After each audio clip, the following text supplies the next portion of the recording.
Well, damn, guys, I didn't expect to make another video this soon. But yeah, I mean, AMC is up massive today. So, in this video, I'm going to quickly go over short squeezes. I'm going to go over why they happen. I'm going to go over why specifically AMC and GameStop are seeing these massive moves, as well as some other companies that are squeezing, from shorts, and why overall I don't really mess with these things. And overall, what would I be doing if I had positions in each one of these companies? Before we get started, hit the like button, subscribe to this channel. If you want to get access to every single trade that I take live as soon as I take it, live stream with me and my 600 other members every single morning for the first hour of market open, get access to our private Discord as well as our 60-hour course library, go use the link down below. Use the code HONOR. If you are a first responder, you get access to 75% off for your lifetime with our academy. And if not, you can use the code ACADEMY90 to start for $10 your first month.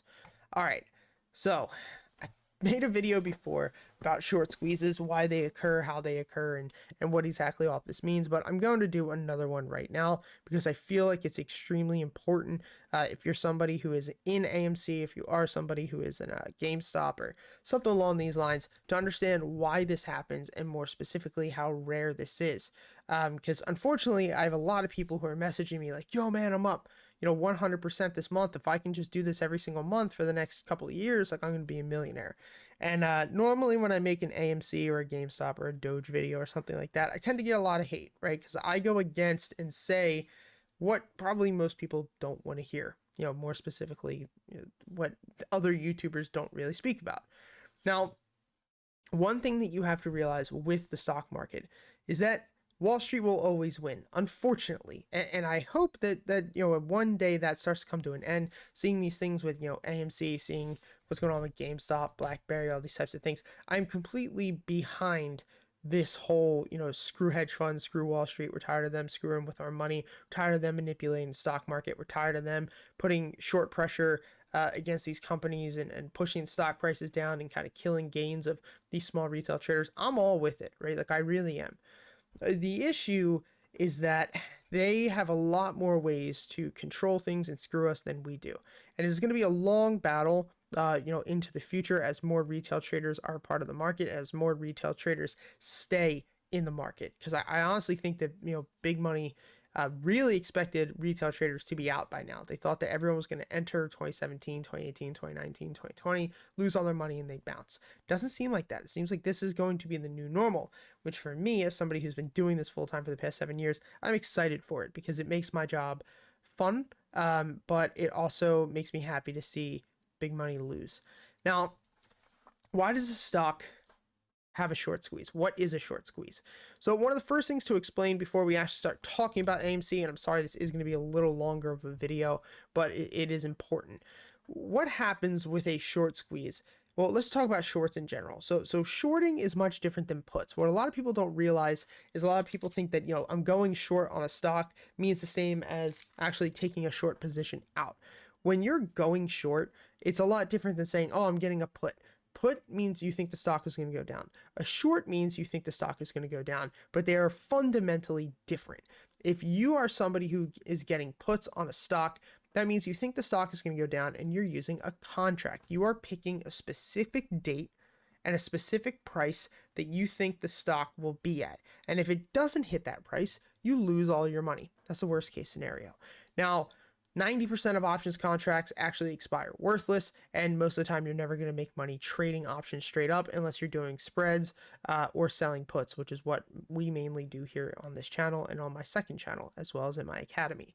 Now, when you're taking a short, you're actually taking a loan against the company. You're actually taking shares against the company and borrowing against the company, and then you get to sell them at a later date, which means you get the spread between the two. So let's just take a look at AMC. Let's zoom in from this area. So let's say you borrowed a bunch of shares at AMC at $16 and you think the stock's going to go down.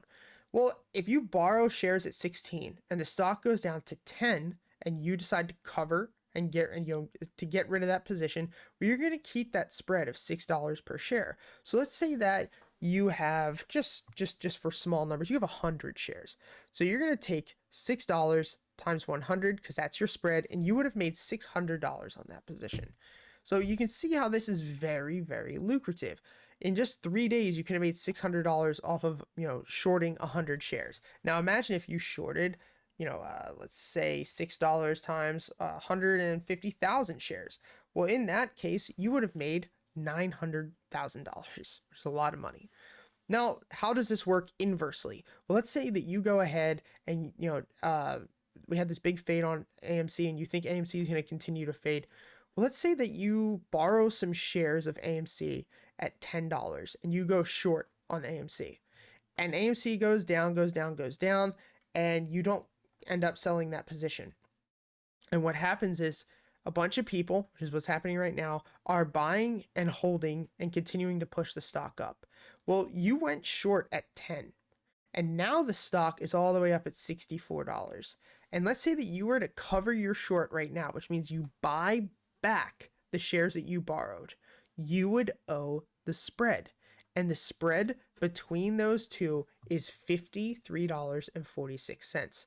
So let's say that you went short, now once again, 100 shares. So 100 times $53.46, 100 times $53.46 means you would lose $5,346. Oh, wow. So that's a lot of money, right? Now let's say that you have $150,000 or 150,000 short shares. So that means that right now, if you were to cover your short, you would be down 150,000 times 53.46. You would be down $8 million. $8 million. So you can see that you can actually lose more money than you had expected because infinitely, like, it's probably not going to happen, but AMC could go up to $100,000 a share. And that means that you would owe $100,000, if you theoretically didn't cover that position, $100,000 per share. And then that's $100,000 times $100,000 and you're losing your ass. Now, what some people don't realize about going short on a stock is that when you borrow any money from your broker, right, like in general, you are going to have to pay interest. Now, if you guys have margin, a lot of you who have used margin, if you have margin, you're probably paying 10% interest per year. But when you are actually doing things such as shorting a stock, you are paying sometimes 5% a month, 10% a month. And so what happens is the same way that you're going to get a margin call from your broker if the stock market's going down and you margin a ton of money, the same thing's going to happen with shorts. So let's say AMC is trading once again at $10. We went short at $10. The stock goes down to $6. We don't sell. The stock goes up, goes up, goes up, goes up, and it's back up at 20 bucks. Your broker is going to look at your account and say, so right now he went short at $10. Stock's 20. So right now he owes us $10 per share. Are we really going to allow him to continue to hold this position? And let's say I'm down, I don't have that much money left in my account. What your broker is going to do, and this is on a smaller level, we'll talk about with hedge funds in a bit, but what your broker is going to do is they're going to be like, nah, screw Pete. We want our money. Brokers are going to get their money before you get your money. And so what they might do is just cover your short without even saying anything to you. It's called a margin call. They're going to cover your short without saying anything to you. They're going to get all their money back. And if there's any left, they're going to give you that money back. And so what happens is algorithmically, these computers, that represent brokers are going through and they're covering short positions. Now, when this happens, you're normally forced to cover, especially with like something like Melvin Capital, you are forced to cover your position, and covering just means buying. So why does the stock go up the way that it's going up right now? Well, you have to think basically on how does prices of stocks move. So let's look at it from this standpoint here, and let's look at it on a 1 minute chart. So AMC right here was trading at $68. This is like 20 minutes ago. In order for it to go up to $69, you have to have someone offer $69.01, $69.02, $69.20.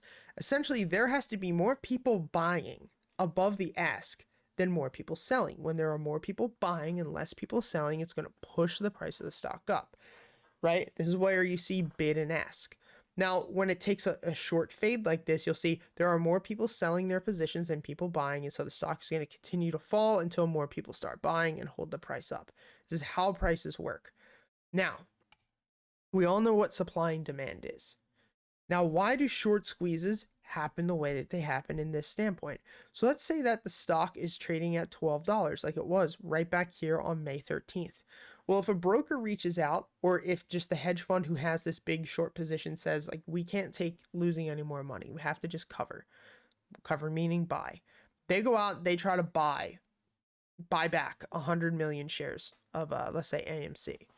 Well, guess what? The only way you can buy is if it's for sale. If it's not for sale, right? If it's not for sale, then you can't buy.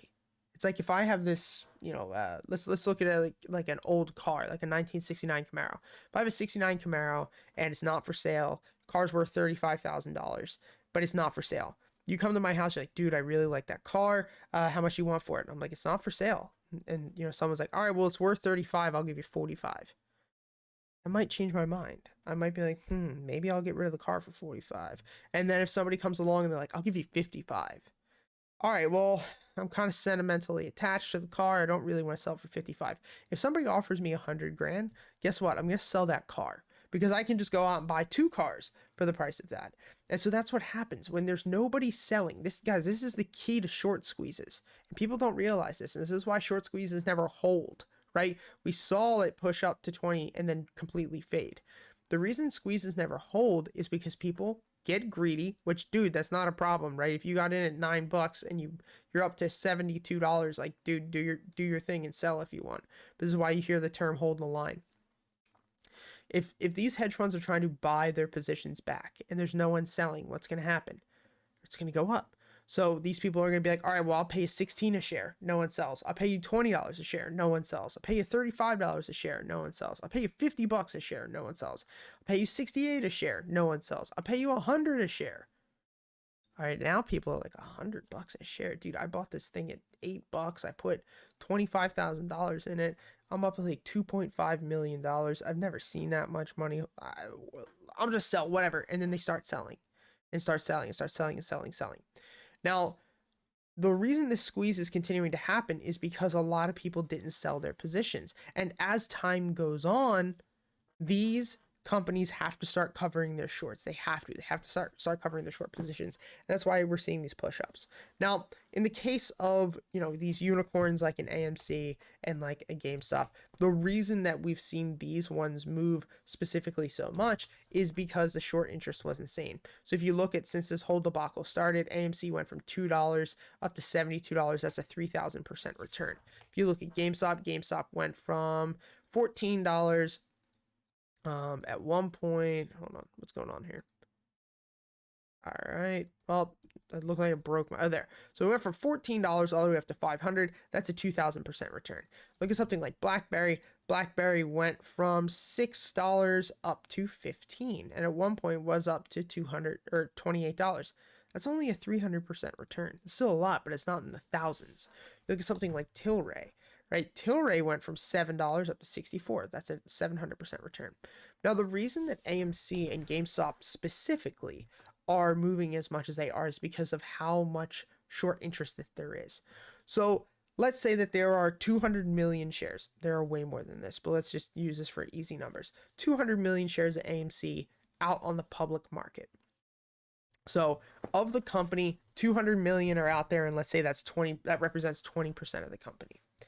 Well, with something like AMC, if there's 200 million shares out on the market, you can actually have more shares shorted than there even are in the market.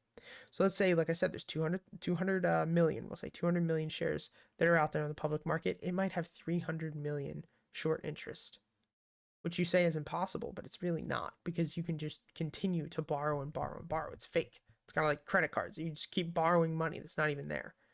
What happens is when there are more shorted shares than even shares out on the market, we get these massive pushes. And I think in the beginning, AMC was like 100, or GameStop was like 140% short, and AMC was somewhere around 90% short. And then you have other things like, I forget what Naked was, and BlackBerry and Tilray, but they're still heavily shorted. They have a ton of short interest, but it's just not as much as, something like AMC and GameStop.